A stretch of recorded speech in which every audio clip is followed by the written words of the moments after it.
Commentaire de saint Thomas d'Aquin sur l'évangile de Jean, chapitre 14, verset 26, suite. Celui-là vous enseignera tout. Le Seigneur parle ensuite de l'effet de l'Esprit Saint. Car, comme l'effet de la mission du Fils fut de conduire au Père, ainsi l'effet de la mission de l'Esprit Saint est de conduire les croyants au Fils. Or le Fils étant la sagesse engendrée est la vérité même. Citation, « Moi je suis le chemin, la vérité et la vie ». Et c'est pourquoi l'effet de sa mission est de rendre les hommes participants de la sagesse divine et de leur donner la connaissance de la vérité. Le Fils donc nous transmet son enseignement puisqu'il est le Verbe, mais l'Esprit Saint nous rend capables de le recevoir. Il dit donc, celui-là vous enseignera tout, parce que, quoique l'homme enseigne au dehors, si l'Esprit Saint n'en donne de l'intérieur l'intelligence, c'est en vain qu'il travaille. Car si l'Esprit Saint n'est pas présent au cœur de celui qui écoute, la parole de celui qui enseigne sera inutile. Citation, « L'inspiration du Tout-Puissant donne l'intelligence. » Job chapitre 32, verset 9. À tel point que même le Fils, parlant par l'instrument de son humanité, ne peut rien s'il n'est lui-même mu de l'intérieur par l'Esprit Saint. Comme le dit saint Grégoire le Grand. Mais remarque que plus haut il dit « Quiconque s'est mis à l'écoute du Père et à son école vient à moi ». Jean 6, 45. Ici, le Seigneur parle de l'enseignement que l'homme a reçu et qu'il ne reçoit qu'en étant enseigné par l'Esprit Saint. Autrement dit, celui qui reçoit du Père et du Fils l'Esprit Saint, celui-là connaît le Père et le Fils, et il vient à eux. Or l'Esprit Saint nous fait connaître toutes choses en nous inspirant de l'intérieur, en nous dirigeant et en nous élevant vers les réalités spirituelles. En effet, de même que celui qui a le goût infecté n'a pas la même connaissance des saveurs, de même aussi celui qui est infecté par l'amour du monde ne peut goûter les réalités divines. Citation, « L'homme charnel ne perçoit pas ce qui est de l'Esprit de Dieu. » 1 Corinthiens 2, verset 14. Mais parce qu'il appartient aux inférieurs de rappeler les choses à d'autres, par exemple aux acolytes dans les services divins, va-t-on dire que l'Esprit Saint qui nous rappelle tout est inférieur à nous? Là, il faut répondre, selon Grégoire, que s'il est dit que l'Esprit Saint rappelle, ce n'est pas qu'il mette en nous radicalement la science, mais que dans le secret, il procure des forces pour connaître, qu'il enseigne en tant qu'il nous fait participer à la sagesse du Fils. Il rappelle en tant qu'il nous meut étant l'amour. Ou bien, il vous rappellera tout, c'est-à-dire il vous le remettra en mémoire. Citation, « Ils se souviendront du Seigneur et se convertiront à lui tous les confins de la terre. » Psaume 21, verset 28.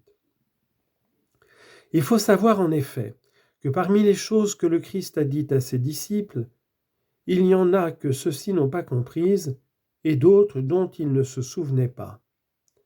Le Seigneur dit donc, celui-là vous enseignera tout, ce que vous ne pouvez pas comprendre maintenant, et vous rappellera tout ce dont vous ne pouvez pas vous souvenir.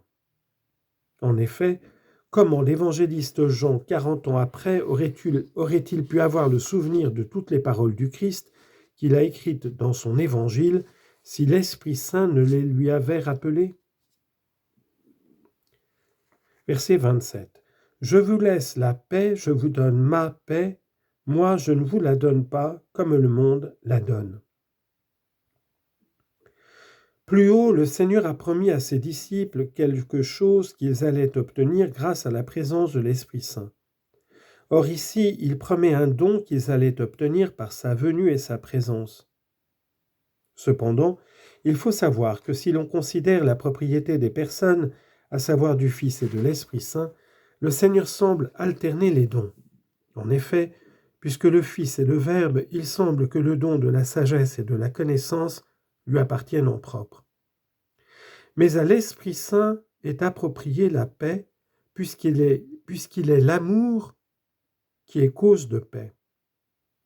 Mais cependant, parce que l'Esprit Saint est celui du Fils et que ce que donne l'Esprit Saint, il le tient du Fils, Il attribue ce don de la connaissance à l'Esprit Saint quand il dit « Celui-là vous enseignera tout et vous rappellera tout ce que je vous aurai dit », ce qui est cependant approprié au Fils.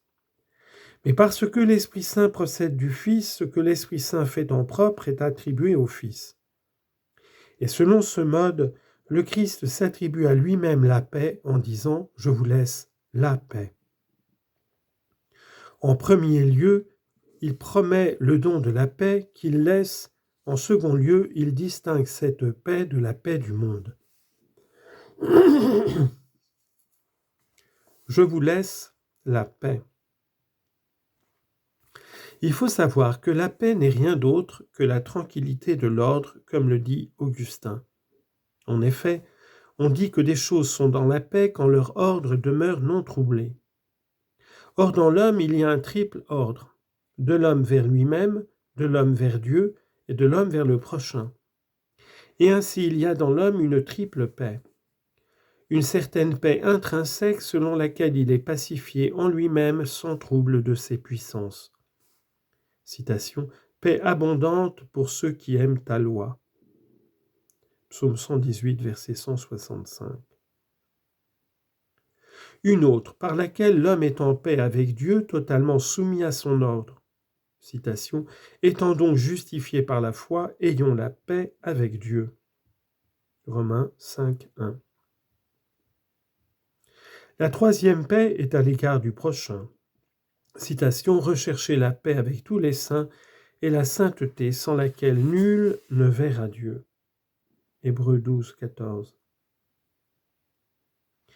Mais il faut remarquer qu'en nous, trois choses doivent être mises en ordre, à savoir l'intelligence, la volonté et l'appétit sensible. La volonté doit être dirigée selon l'esprit ou la raison, et l'appétit sensible selon l'intelligence et la volonté. Et c'est pourquoi Augustin, dans le livre des Paroles du Seigneur, définissant la paix des saints, dit « La paix est la sérénité de l'esprit, la tranquillité de l'âme, la simplicité du cœur, le lien de l'amour, la communion de la charité. »